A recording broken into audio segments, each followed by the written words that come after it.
Have you ever walked into a room and felt, instinctively, that you didn't quite belong?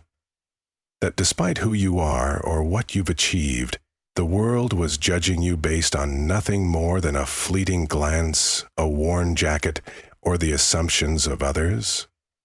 We've all been there, haven't we? That subtle sting of dismissal, that unspoken question mark hanging over your worth. Today, we're diving into a story not just about a fancy restaurant in the heart of Seattle, but about the true cost of judgment and the profound power of looking beyond the surface. It's a tale of unexpected turns, quiet resilience, and a masterclass in humility that will leave you questioning everything you thought you knew about success, respect, and where true power truly lies. So lean back, let the city sounds fade, and join us as we step into the Gilded Spoon, where a quiet woman in a worn denim jacket is about to rewrite the rules of respect. The rain was a persistent whisper against the sleek glass of the city, blurring the sharp edges of Seattle's downtown skyline. Inside the Gilded Spoon, however, everything was polished, gleaming, and utterly exclusive. This wasn't just a restaurant. It was a sanctuary of indulgence, where the clinking of crystal and the murmur of hushed conversations formed a symphony of status. And then, the door swung open, letting in a gust of damp air and a woman who seemed to defy the very atmosphere of the place. Elara Vance was in her late 50s, but her spirit felt timeless. Today she was dressed in a worn denim jacket, the kind that had seen countless seasons, and comfortable, sensible walking shoes. A humble, slightly faded canvas tote bag was slung over her shoulder, utilitarian, not fashionable. She looked less like a diner at a Michelin-starred establishment, and more like someone who'd just finished a long shift, or perhaps a leisurely stroll through a farmer's market. Yet, as she stepped in, her eyes, sharp and perceptive, took in every detail of the opulent room. The scent of roasted duck and truffle oil hung heavy in the air, a stark contrast to the crisp, clean scent of rain she carried with her. A figure emerged from behind a velvet rope, a man whose tailored suit seemed to be an extension of his very being. This was Julian, the maitre d', a porcelain doll of a man with perfectly coiffed silver hair and a perpetual air of sophisticated disdain. His gaze swept over Elara, lingering for just a fraction of a second too long on her simple attire, a subtle curl of his lip betraying his judgment. "Good evening." Elara's voice was soft, yet it carried an unexpected resonance. "I have a reservation under Vance." Julian's smirk tightened. He consulted his tablet, his manicured finger gliding over the screen as if searching for an error. "Ah, yes. Vance," he purred, the name sounding almost misplaced on his tongue. "Right this way." He gestured, not towards the plush velvet-clad booths by the panoramic window or the quiet, intimate tables nestled away, but towards a small, somewhat isolated table situated rather conspicuously near the kitchen entrance. The rhythmic clatter of pots and pans, the low hum of the exhaust fans, and the occasional burst of laughter from the culinary team were her immediate companions. It was the table you'd give to an unexpected, unimportant walk-in, not a reserved guest. Elara's expression remained unreadable, but a fleeting thought, a memory from decades past, flickered in her mind. How many times had she been placed at the kitchen entrance table in life, dismissed, underestimated, overlooked? That quiet spark in her eyes, often mistaken for meekness, was actually the slow burn of resilience. It was the same spark that had fueled her journey from a small-town girl with big dreams to, well, Julian would soon find out. "Here you are," Julian announced, a hint of forced politeness in his tone. He handed her the menu, his movements almost deliberately slow, as if to emphasize the weight of its leather-bound cover. "Might I suggest our chef's special for the evening, or perhaps something from our simpler fare?" His eyes flicked to her denim jacket, Then back to her face, a clear insinuation hanging in the air.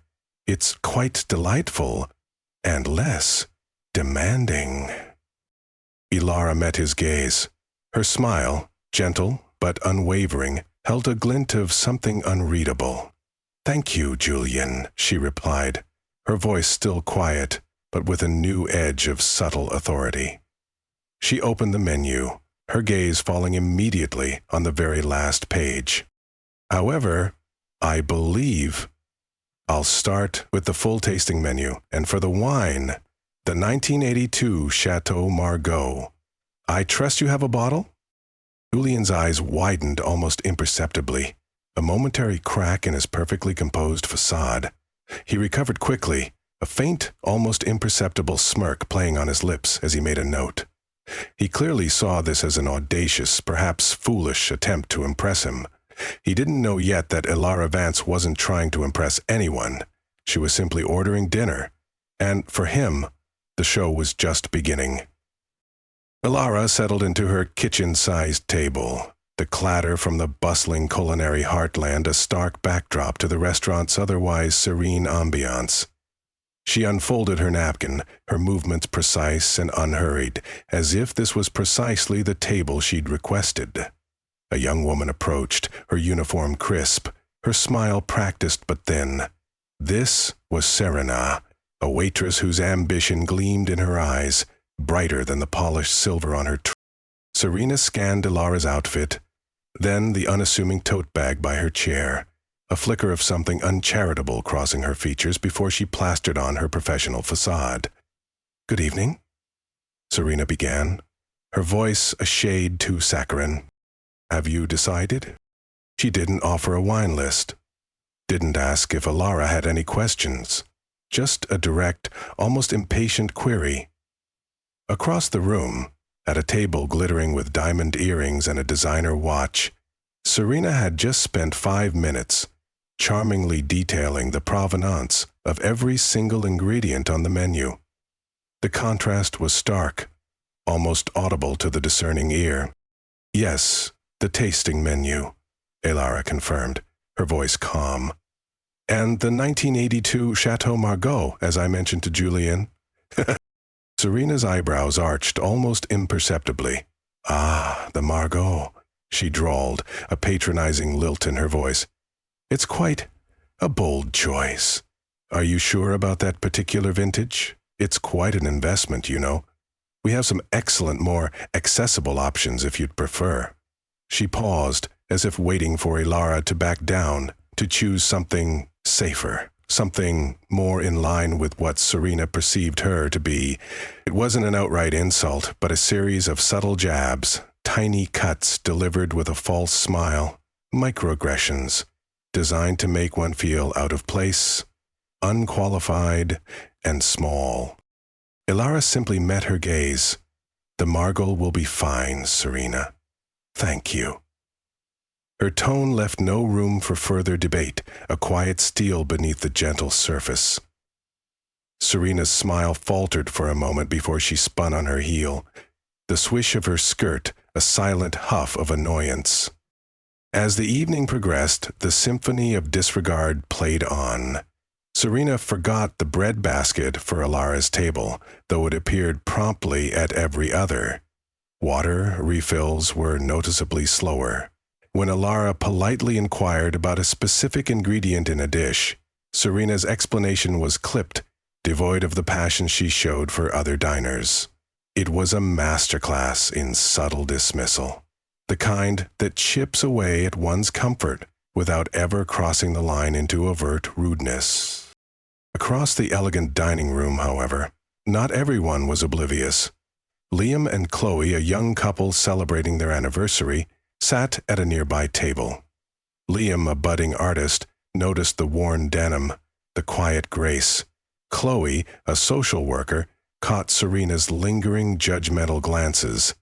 They exchanged uncomfortable looks, a silent acknowledgement of the injustice unfolding. They'd face their own share of dismissals, their creative and compassionate pursuits often undervalued by a society obsessed with material success. Further away, tucked into a secluded booth, Mr. Tanaka, the renowned tech mogul whose quiet philanthropy had reshaped countless communities, watched with an almost imperceptible stillness. He was a man who understood the value of seeing beyond the surface, having built his empire from nothing, often underestimated himself in his early days. His gaze, sharp and knowing, registered every slight directed at Alara. He saw not a woman in a denim jacket, but something far more profound. Serena returned, placing Ilara's amuse-bouche with a distinct lack of care, the small plate clinking against the table. "Enjoy," she mumbled, already turning away. She didn't know that every subtle act of disdain, every dismissive glance, was a brushstroke on a canvas of her own undoing. And she was so focused on what she thought she saw that she completely missed the quiet power simmering beneath Ilara's calm exterior, the silent, unwritten rules of true wealth and respect that were about to be revealed. The stage was set, and the first act of judgment was nearing its surprising crescendo. Ilara Vance continued her meal with unruffled grace, each bite savored, each wine pairing appreciated, despite the undercurrent of disdain flowing from Serena and Julian. She seemed to exist in her own serene bubble, observing the intricate dance of the upscale restaurant with the detached curiosity of a scientist studying a new specimen. The clatter from the kitchen, once a symbol of her less desirable seating, now almost seemed to hum a quiet, confident tune, a rhythm only she truly understood. Meanwhile, Liam and Chloe at their table found themselves increasingly distracted, their romantic anniversary dinner becoming an unwitting front-row seat to the unfolding microdrama. Chloe nudged Liam, her eyes subtly indicating Serena's latest dismissive gesture as she barely acknowledged Ilara's request for a napkin. Liam sighed, a silent expression of frustration. They knew this pattern, the swift judgment, the silent message that "you don't belong here." It was a story they knew all too well from their own lives, as aspiring artists and tireless social workers often find their worth measured by metrics they simply don't possess or care to. Then, the kitchen doors, typically a blur of hurried movement, swung open wider than usual. A figure emerged, not a line cook or a hurried dishwasher, but Chef Antoine Dubois himself. He was a culinary legend, a man whose fiery passion for food was as renowned as his meticulous attention to detail. Tonight, however, his usual intense focus seemed to wander beyond his bustling domain. He was inspecting the dining room, his gaze sharp, assessing. His eyes, accustomed to spotting the slightest imperfection on a plate, swept across the room. And then they landed on Ilara. For a fleeting, almost imperceptible moment, Chef Antoine froze. A flicker of something profound crossed his face, not surprise, not recognition in the common sense, but something deeper. It was as if he'd seen a ghost, or perhaps a long-lost fragment of his own past. His brow furrowed, a silent question in his eyes. He quickly averted his gaze, disappearing back into the culinary maelstrom. But the seed of doubt, the first hint of something extraordinary, had been planted. The other staff, too, felt a tremor in the air. A young busboy, still new to the demanding rhythm of the gilded spoon, paused, a stack of dirty plates teetering in his hands. He had overheard Julian and Serena's whispered comments about Ilara, and something about it felt wrong. He looked at Ilara, then at the spot where Chef Antoine had stood. A flicker of confusion in his eyes. Even a seasoned bartender, usually oblivious to tableside theatrics, paused his shaker, sensing the shift in the room's energy. It was a subtle discord in this symphony of snobbery, a growing awareness that the notes being played might not be the right ones. Serena, however, remained oblivious, basking in her perceived superiority. She floated through the dining room, her attention solely on the tables, where designer labels and loud laughter held sway. She walked past Ilara's table without a second glance, completely missing the quiet electricity that had just arced through the room. She was so consumed by her own judgment, so certain of her shallow assessment, that she couldn't perceive the true depths hidden beneath the surface. A subtle recognition from Chef Antoine was a silent alarm, a soft bell tolling a warning that only a few truly heard.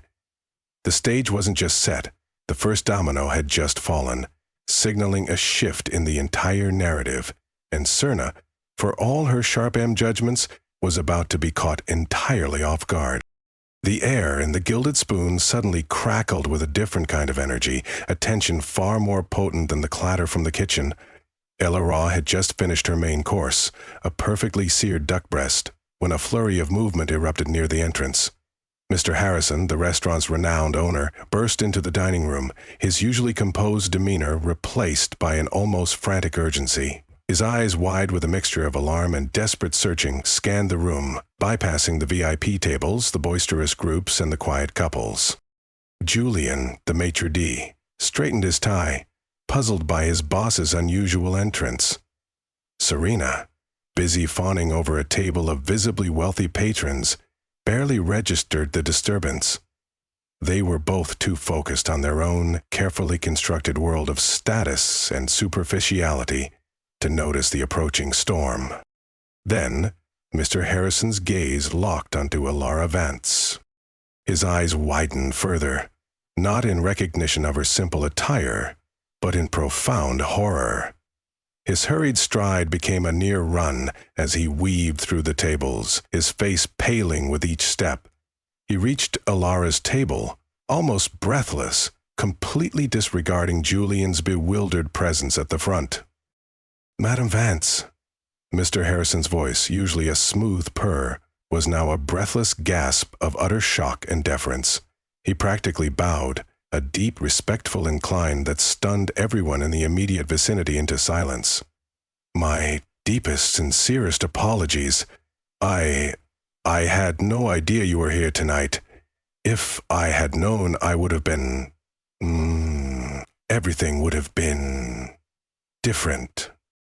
Julian, who had just approached, drawn by the commotion, stood frozen mid-step. His perfectly sculpted hair seemed to sag, his face draining of all color. Serena, holding a dessert menu for another table, simply stopped breathing. Their eyes darted from Mr. Harrison's abject humility to Alara, sitting calmly in her denim jacket, and back again. The stark, undeniable reality hit them like a physical blow. Alara offered a small, knowing smile. "It's quite all right, Mr. Harrison," she said, her voice still quiet, but now imbued with an undeniable, resonant authority that cut through the sudden silence of the room. "I prefer to observe the true operations of my establishments first-hand." The words hung in the air, a bell tolling with absolute, devastating clarity. "My establishments." Julian's jaw went slack. Serena dropped her dessert menu, the soft thud on the carpet the only sound. The realization crashed over them like a tidal wave. This unassuming woman, whom they had judged, dismissed, and openly disrespected, was not just a diner. She was not just a guest. Alara Vance was the owner of the entire Vance Group, the sprawling hospitality empire that included the Gilded Spoon, its sister restaurants, its luxury hotels, and countless other ventures across the country. Mr. Harrison was merely the manager of this particular establishment, reporting directly to her. The sheer monumental irony of their mistake was almost unbearable. They had meticulously curated a world of superficiality only to be utterly blindsided by the true, quiet power that resided beneath the surface. Liam and Chloe exchanged wide-eyed glances, a silent gasp escaping Chloe's lips. Mr. Tanaka, in his secluded booth, allowed himself a small, knowing smile. The stage was not merely set. The entire performance had just been irrevocably flipped on its head, and for Julian and Serena, their carefully constructed world of judgment had just crumbled into dust.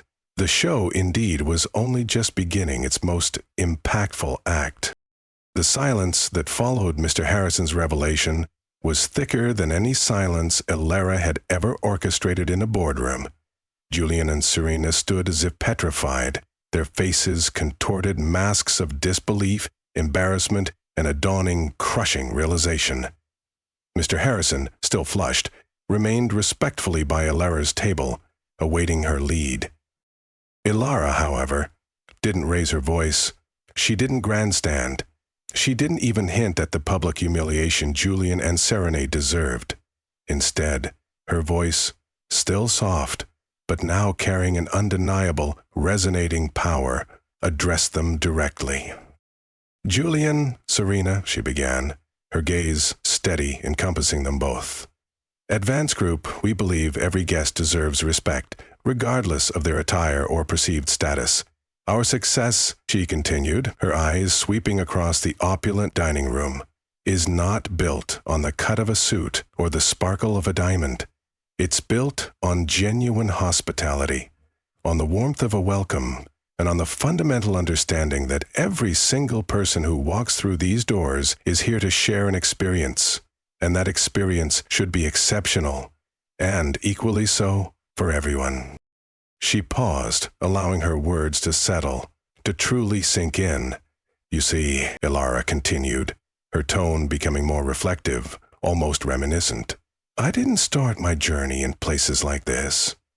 I built my first business from a small, rented office with barely enough money for a decent cup of coffee. I wore clothes that were practical, not pretty. And in those early days, I learned that true value, true worth, is never, ever found on the surface. It's in the grit, the determination, the integrity within. It's in the quiet respect you show, even when no one is watching, and especially when you think someone is unimportant." Her gaze shifted to Mr. Harrison, then back to Julian and Serena, who now stood with their heads bowed, unable to meet her eyes. "My undercover visits," Elara explained, her voice losing none of its calm authority, "are precisely to gauge the true spirit of my establishments, to ensure that the values we profess on paper are truly alive in practice, permeating every single level of service, every interaction. We strive to create spaces where everyone feels valued, where genuine connection thrives, not where judgment and superficiality dictate who receives the best experience." Across the room, Liam and Chloe, still holding hands, exchanged a look of profound understanding. This was the lesson they had yearned for, the validation that inner worth eclipsed outward appearances. Mr. Tanaka, the tech mogul, slowly, deliberately raised his glass in a silent toast to Elara, acknowledging a kindred spirit who valued substance over show. He too had walked a similar path, building an empire from a garage, often dismissed by the titans of industry, until his innovation spoke for itself. Elara's words were not a reprimand delivered in anger, but a masterclass in leadership, a calm unveiling of a philosophy that had built an empire. She wasn't just exposing their mistake.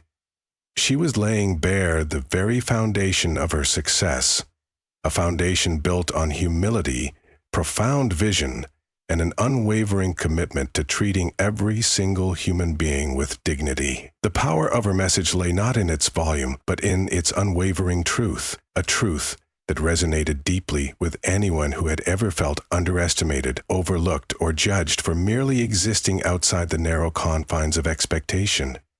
The air was no longer thick with silence, but with the weighty, undeniable presence of a lesson learned, and a new understanding about to dawn. The table was now set, not just for a meal, but for a profound reckoning. The silence that had settled over Elara's table was eventually broken by Mr. Harrison, his voice strained but firm. "Julian, Serena," he began, his gaze unwavering, "your conduct tonight has been completely unacceptable. It goes against every principle this establishment and indeed the entire Vance Group stands for. I must ask you both to leave for the rest of the evening." His voice was heavy with disappointment, the weight of their profound misjudgment now palpable. Julian's face crumpled, a mask of arrogance finally shattering into raw mortification. Serena, tears welling in her eyes, seemed on the verge of collapsing. The sheer magnitude of their error, not just in insulting a customer, but in disrespecting the very owner of their company, had finally hit home. They stammered, tried to offer apologies, but the words caught in their throats. But then, Elara raised a hand, a quiet gesture that halted Mr. Harrison's next words. She looked at Julian and Serena, not with anger, but with a gaze that seemed to probe beyond their immediate embarrassment, seeking something deeper. "Mr. Harrison," Elara said, her voice calm and measured, "I appreciate your swift action. However, I don't believe this is the end of our conversation. Julian, Serena," she continued, her eyes now holding a compelling, almost challenging glint, "I want to understand. What was it about tonight that led you to believe this was the appropriate way to treat any human being, let alone a guest in this restaurant?" She didn't demand an immediate answer. Instead, she laid out her directive. "I would like to meet with both of you, along with Mr. Harrison, after closing tonight. Not to discuss dismissals," she clarified, seeing their panicked expressions, "but to discuss understanding. To talk about the core values that truly define our business, and to explore how we can ensure that this kind of incident never, ever happens again." Her words offered a lifeline, a chance to not just face consequences, but to genuinely reflect and grow. It was a powerful lesson in empathy, a demonstration that true leadership isn't just about wielding power or imposing punishment, but about fostering genuine change. For Liam and Chloe, who had watched the entire scene unfold, this was a revelation. It wasn't about public shaming.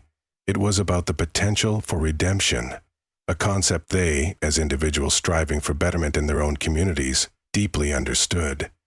Mr. Tanaka, a silent observer throughout, nodded slowly, a sign of profound respect for Elara's nuanced approach. He knew that true strength lay not in condemnation, but in the capacity to build, to teach, and to give the opportunity for growth. Elara's unexpected offer hung in the air, a testament to her belief that even significant mistakes can be pathways to profound lessons. It was a risky move, a redemptive opportunity, offered to those who had shown little compassion themselves. But Elara knew that the true strength of her empire wasn't just in its profits or its prestige, but in its people, and in the unwavering belief that everyone, even those who err, has the potential to learn, evolve, and ultimately uphold the very values they once disregarded. The stage was now set, not just for a reckoning, but for a profound chance at transformation, one that would resonate far beyond the elegant walls of the Gilded Spoon. The private meeting after closing at the Gilded Spoon was not the fiery confrontation Julian and Serena had anticipated. Instead, under Elara Vance's calm, discerning gaze, it became a quiet, profound conversation.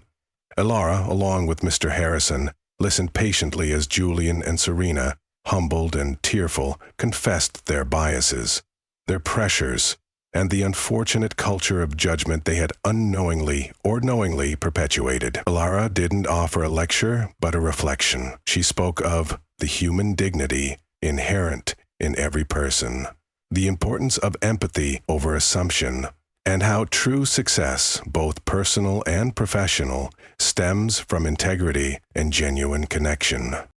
In the weeks and months that followed, the transformation at the Gilded Spoon was palpable. Julian, stripped of his arrogance, underwent mandatory sensitivity training and found himself reassigned to a role focused on guest relations feedback, where he was forced to truly listen. Serena, though initially resentful, slowly began to change. She found herself truly seeing guests, not just assessing their wallets.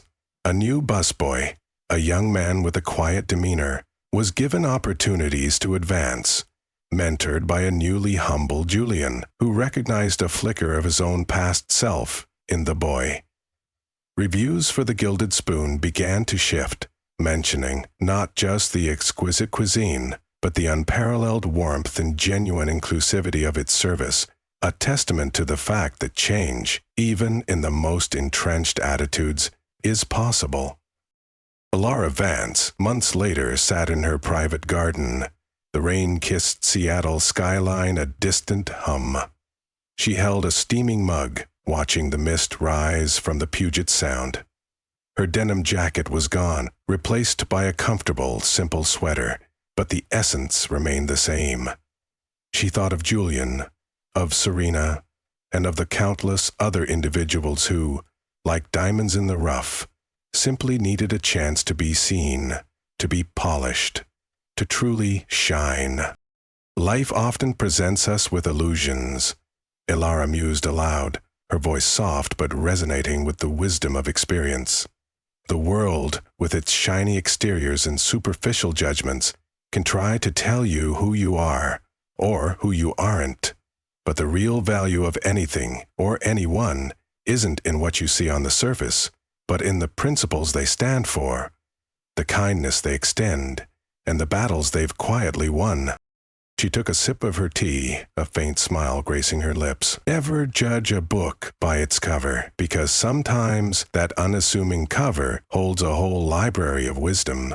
And often, those who are underestimated, those who have been wronged or overlooked, are the very ones who possess the greatest strength, the deepest empathy, and the most extraordinary stories waiting to unfold. Your worth is not dictated by others' perceptions, but by the quiet power of your own character. So, stand tall in your truth, lead with kindness, and remember that true wealth lies in the respect you give and the dignity you carry, no matter where life places you. And so, Ilara Vance's quiet act of observation, her powerful lesson in humility, transformed more than just a restaurant. It transformed perspectives. It reminded us that the battles we fight and win often happen long before anyone sees the results. It taught us that true wealth isn't just measured in dollars, but in the empathy we extend, the dignity we uphold, and the fundamental respect we offer to every soul we encounter. Perhaps you've been Ilara Vance, silently underestimated, proving your worth with quiet strength. Or perhaps, like Julian and Serene, you've made snap judgments, missing the profound stories hidden beneath the surface. This story is a powerful mirror for us all. It's a testament to the fact that kindness, humility, and the courage to see beyond the superficial are the most valuable currencies in life. So, as you go about your day, whether you're driving, working, relaxing, or drifting off to sleep, carry this thought with you. Never judge a book by its cover. Because sometimes, that unassuming cover holds a whole library of wisdom and a power that could change everything. Embrace your own unseen strengths, champion the dignity of others, and remember that every quiet act of respect builds a lasting legacy, far more valuable than any gilded spoon.